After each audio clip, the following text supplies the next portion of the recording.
बिस्मिल्लाहिर्रहमानिर्रहीम रब्बिश्रह ली सदरी वयस्सिर ली अमरी वहलुल उक़दतम मिन लिसानी यफ़क़हू क़ौली आमीन सुम्मा आमीन। अस्सलामु अलैकुम व रहमतुल्लाहि व बरकातुहू। Today we are going to discuss vitamin C, which is also called ascorbic acid.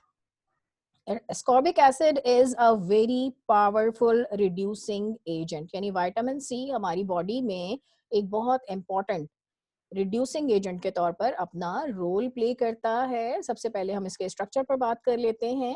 Look at the structure. देखिए, ये एक हेक्सोज है, यानी 6 कार्बन कंटेनिंग कंपाउंड है, और इस हेक्सोज में कार्बन नंबर 1 कार्बन नंबर 4 के साथ लिंक है, जिसकी वजह से यहाँ पर फ्यूरेनोज रिंग फॉर्मेशन नजर आ रही है। देखिए, this is carbon number 1, carbon number 2, carbon number 3, carbon number 4, carbon number 5 and carbon number 6। ठीक, ये एस्कॉर्बिक एसिड इस वक्त अपनी रिड्यूस्ड फॉर्म में है।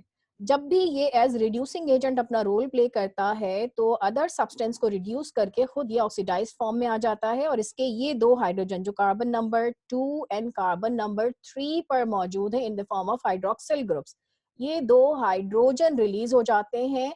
विटामिन सी ऑक्सीडाइज हो जाता है, और इस ऑक्सीडाइज्ड स्टेट में इसे डीहाइड्रो एस्कॉर्बिक एसिड कहा जाता है। Right, is it clear? Next हम बात कर लेते हैं इसकी रिक्वायरमेंट एंड सोर्सेज पर। इट्स रिकमेंडेड डाइटरी अलाउंस और RDA is 45 milligrams per day. It's sources include citrus fruits, जैसे आजकल बहुत ज्यादा सिट्रस फ्रूट्स बहुत इजीली अवेलेबल हैं। इसके अलावा स्ट्रॉबेरीज, पोटैटोज, और पोटैटोज में स्पेशली इनके स्किन यानी आलू का छिलका, इसमें विटामिन सी एक बड़ी मिकदार में मौजूद होता है। फिर टोमेटोज आ जाते हैं, and green vegetables are the good source of vitamin C. फिर इसके फंक्शंस पर बात कर लेते हैं। देखिए, it is required for the activity of prolyl and lysyl hydroxylases. अब ये प्रोलाइल हाइड्रोक्सिलेज एक एंजाइम है, इसके अलावा लाइसाइल हाइड्रोक्सिलेज अनदर एंजाइम है। ठीक है, ये कहाँ रोल प्ले करते हैं? During the conversion of pro collagen into collagen. देखिए, कोलेजन हमारी बॉडी की वो प्रोटीन है जो सीमेंटिंग मटेरियल के तौर पर अपना रोल प्ले करती है, यानी टिश्यूज को कनेक्ट करने का काम करती है।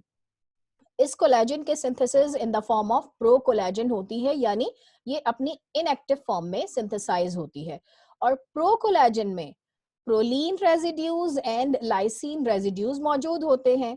प्रो कोलेजन कोलेजन में जब कन्वर्ट होने वाली होती है तो इस प्रोलीन रेजिड्यू और लाइसिन रेजिड्यू इनको अपनी हाइड्रोक्सिल फॉर्म में आना होता है, यानी इन दोनों की हाइड्रोक्सिलेशन रिक्वायर होती है।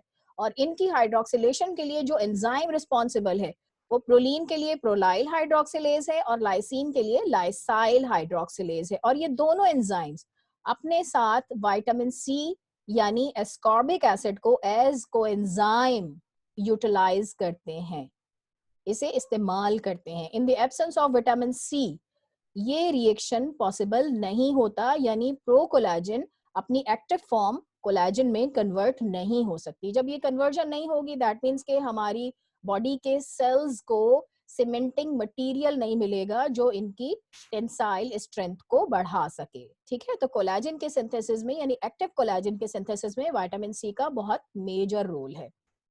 इसके अलावा इसका सेकंड फंक्शन है, it helps in the absorption of iron. हमारी डाइट में जितना भी आयरन मौजूद होता है ये उस वक्त तक अब्जॉर्ब नहीं हो सकता जब तक विटामिन सी हमारी बॉडी में मौजूद ना हो। ठीक है, अच्छा जी, अब हम बात करते हैं इसकी डेफिशिएंसी पर। इसकी डेफिशिएंसी की जो सबसे इम्पोर्टेंट डिजीज है वो है स्कर्वी।